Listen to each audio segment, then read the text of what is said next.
Yes. Dr. McClelland, the next issue I want to ask you about concerns the introduction of the screening for HIV. Did you have any involvement in the national decision-making regarding the introduction of HIV screening? I think the short answer is no. No, not involvement, not in any of the actual advisory committees or anything of that nature.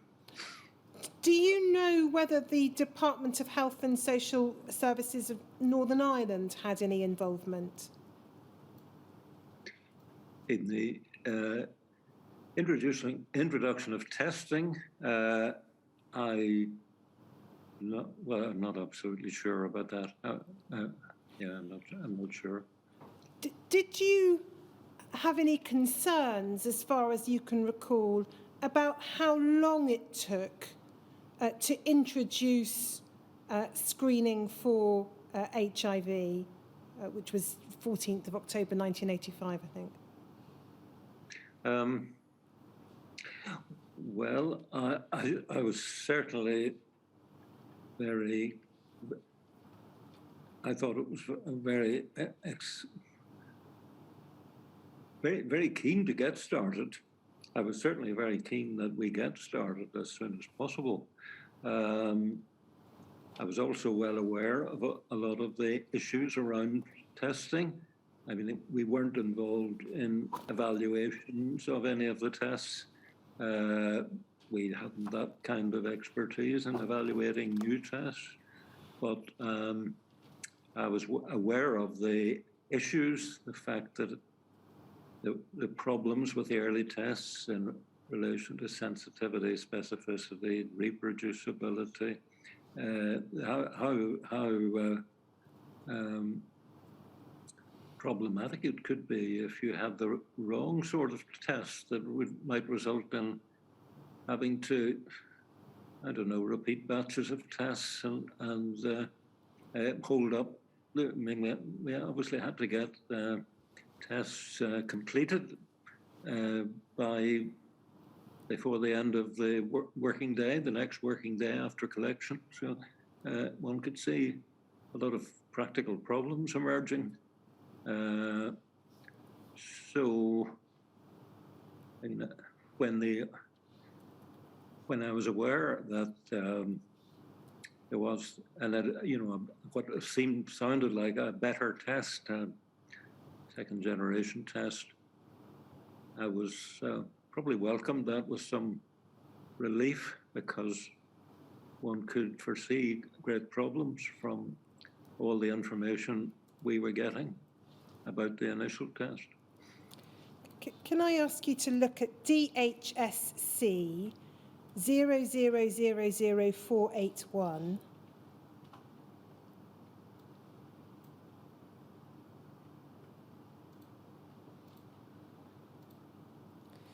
This is a letter from Dr. Smithers, 25th of October 1985 to you.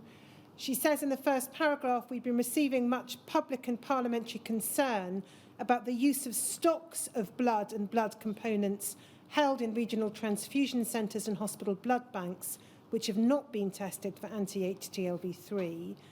I'm writing to ask if you would put in hand measures to test any remaining stocks which you've already supplied to blood banks or have in store, wherever this is practicable. And then she asks if you would let her know as soon as possible what action had been taken. Now, I don't think we've traced a reply to this letter, but can you recall what steps either had been taken in advance of this letter or were subsequently taken on this issue of testing blood and blood components held in stock? Perhaps I should just say, I assumed when I first saw this that I would have replied, and then when it says copy for information, I'm wondering, was I just included or was I actually being asked this question? So I'm not sure if 100% sure if there is there a response anywhere to Dr. Smithies, but as with regard to what we actually did, problem is I really can't remember the exact details on this, and unfortunately there is no documentation from the time. I remember discussing this issue at some length with staff at our meetings. We had the regular meetings with the microbiology lab, and which were actually minuted, but those don't seem to be around either. I remember discussing this issue and the fact that we needed to take measures to try and ensure that, as far as possible, everything was tested. Certainly that it went from BTS, or preferably used in hospital blood banks. I know there were certain things. I'm almost certain we started a little bit early. I can't remember whether it might have been 2 weeks, 3 weeks. I just can't remember. I'm almost certain we started testing somewhat early. I also think we ran down our stocks, because I seem to remember discussing this stocks of fresh frozen plasma and cryo. Those are two measures. As with regard to any other measures, such as discarding untested product or component, I just cannot recall what we did. It would obviously have involved some sort of a judgment call with looking at the desirability to have everything tested against maintaining supplies. So, I mean, that's as much, really as much detail as I can provide. And then can I just ask you to look at one later letter on a similar theme, NIBS 00000046. Sorry, Dr. McClelland. Sure. Have you got the picture back now? I've lost picture. Yes, I've lost picture. Can you're not moving? Can you hear me, Dr. McClelland? I can hear you. Yes. I just lost the picture. I can hear you. We'll just see if the technician can assist with the picture. Yes, we'll just take a break offline for 5 minutes and see if we can get it sorted. So we'll take a break for 5 minutes and see if we can get it sorted.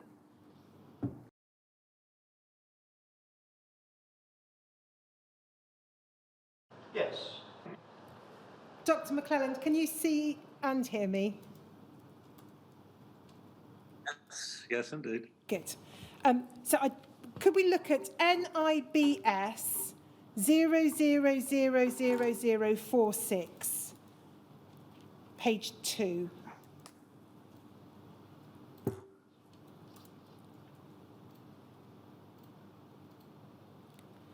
It's a letter from you, 23rd of May 1986, to Dr. Moore in the Department of Genitourinary Medicine at the Royal Victoria Hospital. You say in the first paragraph, as you well know, a number of measures have been taken recently to reduce the risk of transfusion-transmitted HTLV-3 infection, i.e. donor selection, HTLV-3 antibody screening since October 1985, and heat treatment of certain blood products. Clearly, these precautions are not foolproof, and it would be helpful for us to be made aware of any known HTLV-3 antibody-positive individuals who've donated blood recently. There are 2 reasons, and then it's the first I wanted to ask you about. Some blood products which have been prepared from source plasma collected 3 to 4 years ago are still being issued, while the highest risk products are being heat-treated, probably effectively. Some others are not. The current policy is that if a batch of any blood product is known to be contaminated with an HTLV-3 antibody-positive donation, this batch is discarded even if heat-treated. Dr. McClelland, the question this is, which products were still being issued that had been prepared from source plasma collected 3 to 4 years ago and therefore untested? What kind of products would you be referring to there? I think I must have been referring to products like immunoglobulins of various kinds. Obviously, albumin was always pasteurized and regarded as very safe. Factor VIII was being heat treated. I think I was trying to get across the message that to Dr. Moore that the problem of HIV hadn't gone away totally with regard to blood transfusion and blood product treatment. So that there was still some risk or potential risk, but I think I was referring here to immunoglobulins, probably. Okay, thank you. We can take that down, thank you. I wanted to ask you next then about surrogate testing for non-A, non-B hepatitis. Yes. We know that surrogate testing was not introduced. Was this something which in Northern Ireland consideration was given to introducing irrespective of what was happening in the rest of the United Kingdom? I don't think serious consideration was given to introduction of surrogate testing. It was certainly something we were keeping a very close eye on the developments. Little bit like the same argument with regard to HIV, that any evidence we had would indicate that the risk was likely to be less in Northern Ireland than the rest of the UK. And of course, when we introduced Hep C testing, that actually proved to be the case. They've also mentioned about very little intravenous drug use and so on. So, to be honest, I think the answer would be we didn't. We would have followed the national decision making. And then if we look at PRSE 0004163,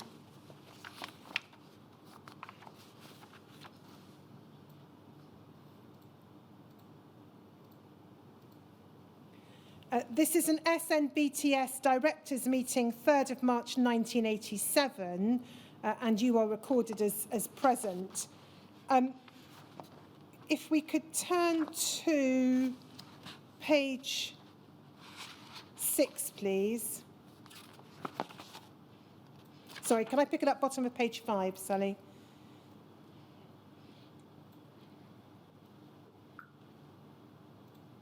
So the heading at the bottom of the page was surrogate testing for non-A, non-B hepatitis, and there's a reference to the reconvening of a working party on transfusion-associated hepatitis.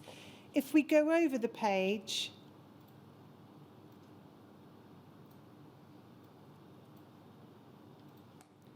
picking it up in the second paragraph, it says the directors discussed the options open to Scotland and agreed the following: to recommend to the SHHD that surrogate testing for non-A, non-B should be implemented with effect from the 1st of April 1988 as a national development requiring strictly new funding. Each director should let Dr. Cash know what funds would be required in her region, assuming that both core testing and ALT would be undertaken in the transfusion centres. Now, that's obviously referring to the position in Scotland. But you were present at this meeting and, to some extent at least, were a partner with the Scottish directors. Do you recall whether you agreed with this recommendation from your Scottish colleagues? I really can't remember at this distance. Clearly, in Scotland, they had particular issues with regard to things like product liability and the competition for PFC or with PFC products and so on. I would not have been enthusiastic about the idea of introducing this. I think, as far as our own situation in Northern Ireland was concerned, in the absence of more evidence that it was justified. So, yeah, I think that would probably have been my feeling about it. But having said that, if it had been approved, I think we would have been required to introduce it if we want to continue the relationship with PFC. I presume that would have been the case if this had been approved. As someone who attended both the SNBTS directors' meetings and the regional transfusion directors' meetings in England and Wales, do you recall whether there was any difference of approach between Scotland on the one hand and England and Wales on the other hand with regard to the question of surrogate testing?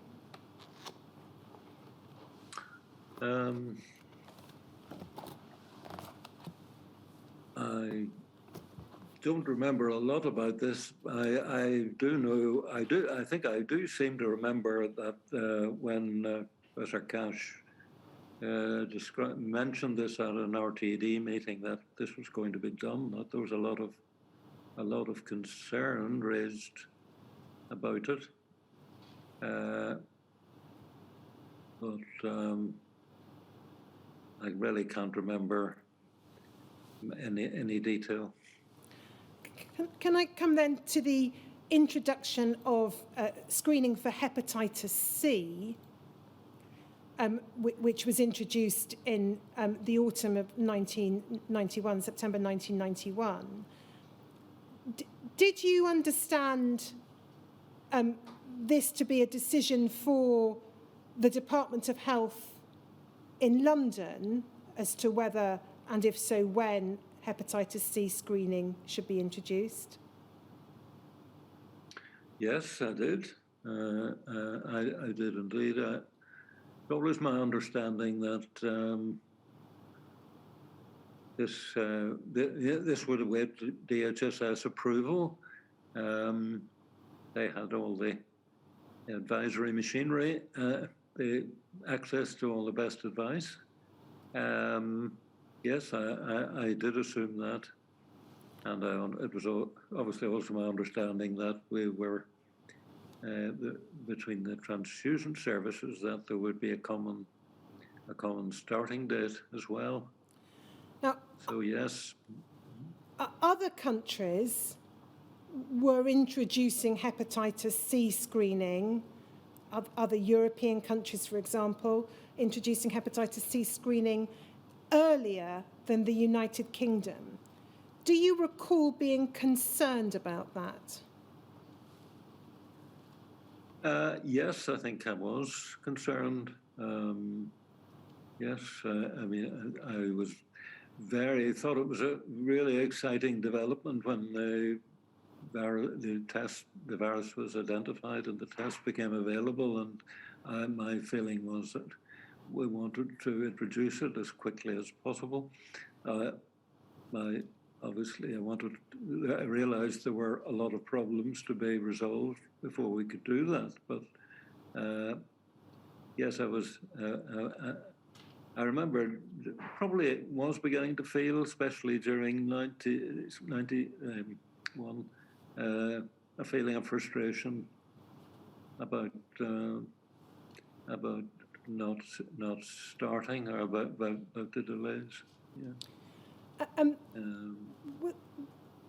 Apart from the the wish to abide by a national starting date, were there any particular practical reasons why hepatitis C screening could not have been introduced in Northern Ireland earlier than it was? I can't remember if we would have had access to the, if we would have been in a position to start very much earlier than we did, in terms of access to the assays or having the equipment in place. I think we did start a bit earlier, but I can't recall how much earlier we could have started.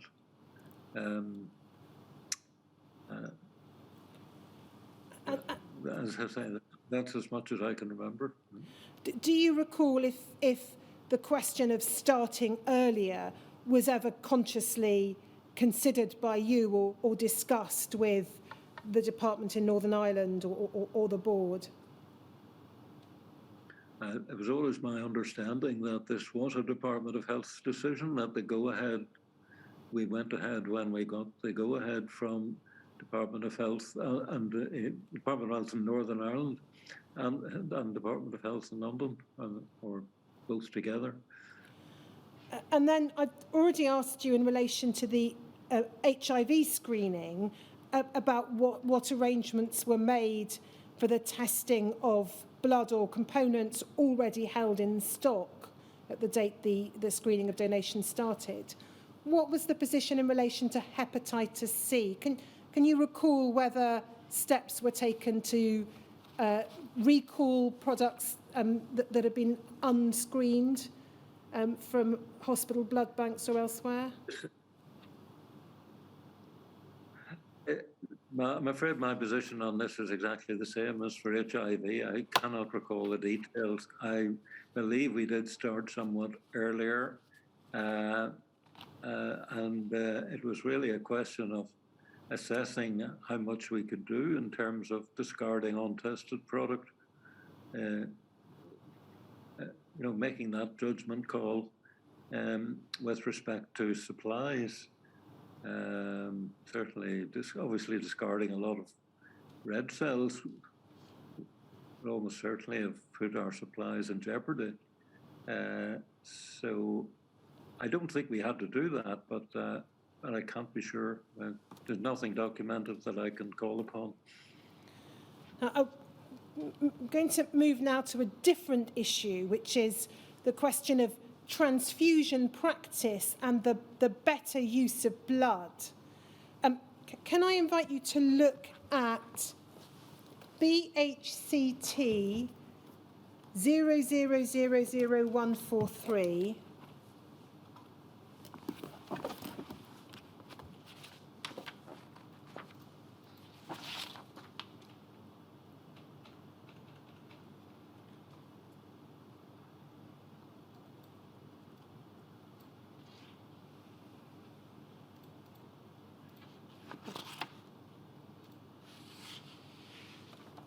You'll see there at the head of the page, it refers to, or it's addressed to members of the Northern Ireland Advisory Committee on Blood Safety. This is a letter sending out the agenda in September 2002. Do you recall when the Northern Ireland Advisory Committee on Blood Safety was set up? Oh, I can't remember. It would have been related to probably the better blood transfusion initiatives by the CMOs across the UK, I think, but I can't be sure. No, I can't remember. Don't worry. If we go to page 3, please.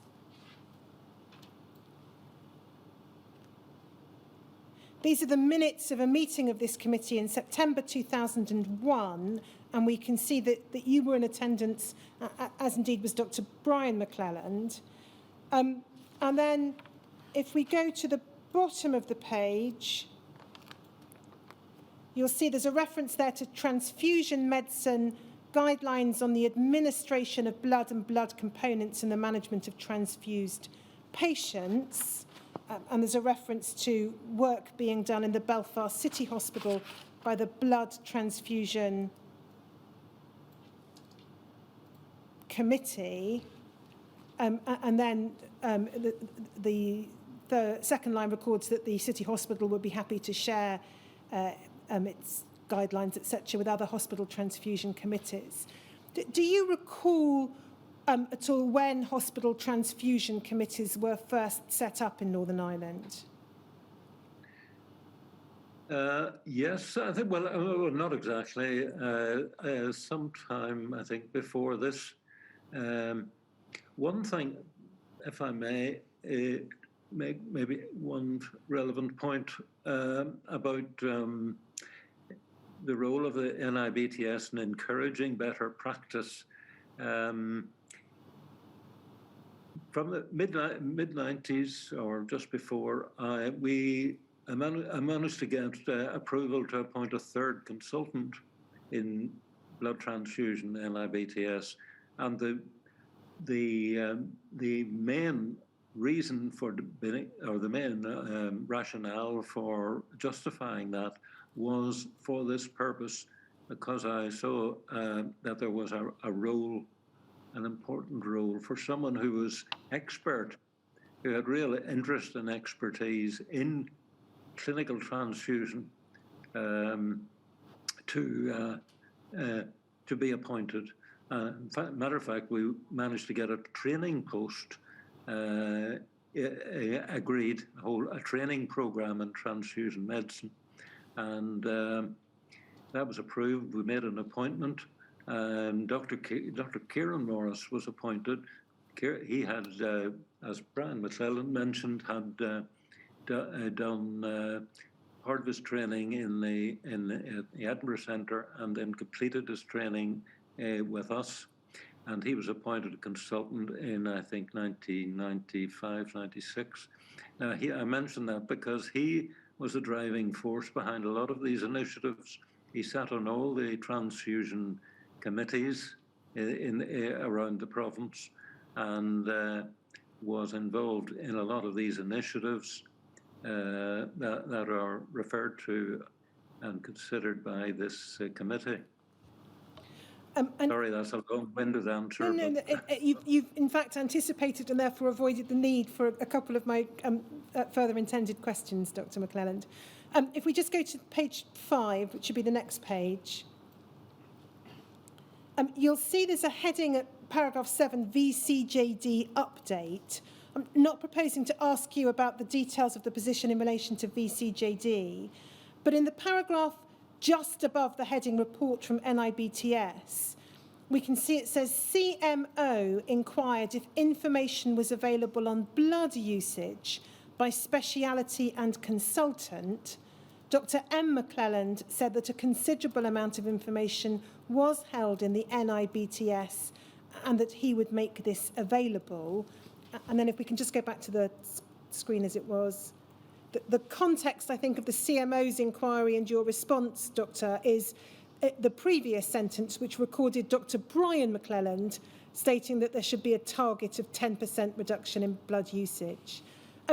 What kind of information did the NIBTS hold about blood usage by speciality and consultant by this time? I'm trying to think about...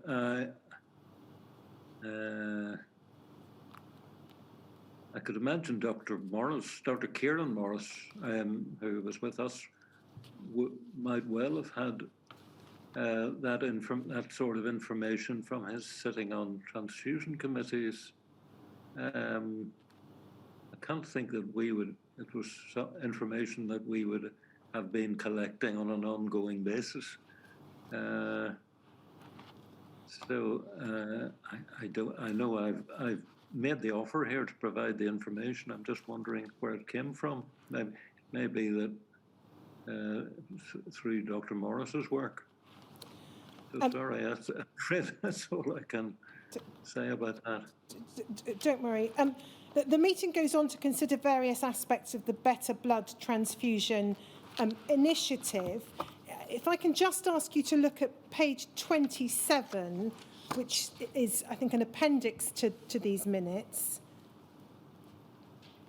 This is a circular dated July 2002, Health Service Circular, Better Blood Transfusion, Appropriate Use of Blood. You can see it's for action by health authorities, etc., for information to chief medical officers, and we can see that's across the country, Wales, Scotland, Northern Ireland. If we go over the page, I only want to show you one sentence, really. Top of that page, under the heading Summary, this health service circular replaces, and then there's reference to a 1998 circular, Better Blood Transfusion.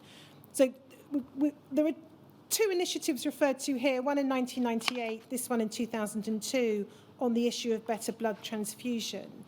I'm not going to ask you about the detail of the work that was done in response to those initiatives, but can you think of any good reason why those kind of initiatives could not have been introduced back in the 1980s or even earlier? I would say it really wasn't given the priority by departments of health. I mean, there would have been efforts made at a professional level, but this, I mean, with the better blood transfusion initiatives, you had the full backing of the CMOs, and it was given the necessary priority. And that in turn then would have encouraged clinicians to be getting involved in it. The other point, not quite, that I would perhaps mention is that around this time, for the first time, we started to get some research work on really meaningful clinical trials on the use of blood in certain situations, which really hadn't been before. Sometimes said that, you know, if blood had just come, had been invented as a new drug, it wouldn't have got a license because there wouldn't have been enough information to. It's a bit facetious, perhaps, but because it wouldn't have been had the necessary evidence for benefit. I think around this time we started to see some genuinely well done clinical trials on the use of blood in certain situations, which some of which showed that we were overusing blood, and that started to have a real impact on clinical practice. So, I mean, that's just one point I would make in addition to the general initiative. I don't think back in the 1980s there was that evidence or that real interest in evaluating the real evaluating the way in which blood was used clinically. Tended to follow the sort of standard practice. Now, the last topic I want to ask you about, Dr. McClelland, is the HCV look-back exercise, which was undertaken in 1995. Now, again, as I understand it, the Northern Ireland Hepatitis C look-back was undertaken in accordance with the decision to have a national look-back. Was any consideration given within Northern Ireland to doing a look-back earlier than 1995? And if not, why not? Certainly would have been key. I think we would have been very keen to get on with doing this in the same way as we've been doing with HIV. But in the case of look back, there was a very clear understanding that this was something that the department, we had to await a departmental decision on. Obviously, it involved the full cooperation of the hospitals, the hematologists and clinicians. And I don't think we could really have, in our situation, I don't think we could have taken that initiative without department support. And then if we could look at NIBS 0001089.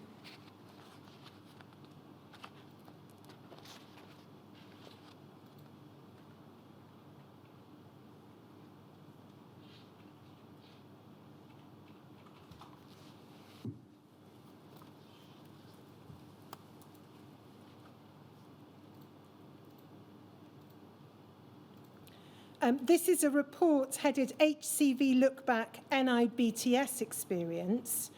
The introduction explains that the procedures were announced in April 1995 and goes on to outline what they envisaged.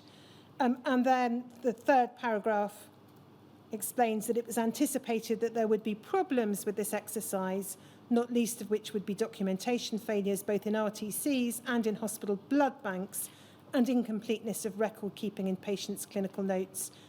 In some cases, potentially infectious units were transfused some 30 years previously. But before I just ask you to look at the conclusions of this report with me, Dr. McClelland, who was it within the Northern Ireland Blood Transfusion Service who was in charge of the look-back exercise from the services perspective? Was it you or Dr. Barucha or someone else? Dr. Barucha was the main person involved in all of the detail. My own involvement would have been just generally to ensure that it was being carried out. But no, she was the one who coordinated the programme. And then if we just look at the findings or conclusions, pages 6 to 7, so we start with page 6. I think this is a draft report, but in any event, hopefully the figures are accurate. So the heading results, halfway down the page, 56 blood components could not be accounted for, 20 components could not be traced by the hospital blood bank. In a further 36 cases, we've had no reply from hospital clinicians notified, and it's very unlikely that we will obtain any further information.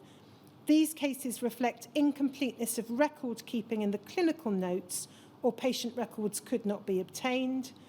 There are several examples of blood components issued from the hospital blood bank where it is not possible to confirm the units have in fact been transfused. This has highlighted a failure in institutional blood transfusion practice and documentation procedures, which is being addressed through the hospital transfusion committees. This is perhaps the single most important finding from NIBTS HCV look-back exercise, and it will be interesting to see if it is, sorry, it's not that page, page 7, reproduced elsewhere. 64 components can be accounted for, 8 were in fact not transfused, and there are completed records of their discard. 31 recipients were deceased. This is likely to be an underestimate, as most transfusion recipients are lost to short follow-up. It's likely that there are more deceased recipients among those for whom we've not received a reply, though this remains unconfirmed. 25 recipients of potentially infectious units were identified, though 3 were not considered suitable for counselling by their GPs. These were 3 females aged 85, 86 and 87 years respectively. The remaining 22 recipients were offered counselling, testing and where appropriate treatment, and their results are presented in detail. Now, I'm not going to ask you about the detailed figures, and there is a later set of figures which I'll just read the reference without asking you to look at it. It's NIBS 0001295. What I wanted to ask you about here is just the more general point about failures in documentation, incompleteness of record keeping, lost records and the like. First of all, is there anything in what Dr. Barucha, if she were the author of this report, has set out here that you would disagree with in terms of her observations? No, I don't think so at all. No, no surprises there at all. Secondly, this was obviously being done in 1995 and 1996. Had there been any earlier attempts in Northern Ireland to carry out audits, for example, of record keeping in hospital blood banks and in hospitals more broadly in Northern Ireland, to see what the standard of record keeping was? There may well have been, but I can't remember any detail. No. I remember there were guidelines issued about record keeping in general, urging hospitals to review their record keeping, but I can't remember. I don't think NIBTS would really have been involved in that. It was a lot easier for not saying we were in any perfect, but there were a lot more opportunities for error and failure to trace and so on at the hospital level than at the transfusion centre level. So those are my questions for Dr. McClelland. If we could take, however, a further break now to see what questions CPs might want to suggest. Do you have any sense how long you might need? I'm afraid I don't, sir. I'd certainly ask for 20 minutes. It might be I need longer, but I... Well, shall we say not earlier than 20 minutes from now? So you have at least 20 minutes, but if you're back by then, we'll see when we are ready to start soon after that, as we can, we shall. Thank you, sir. So until 10 to 5, or maybe later, if you keep on getting questions. Thank you.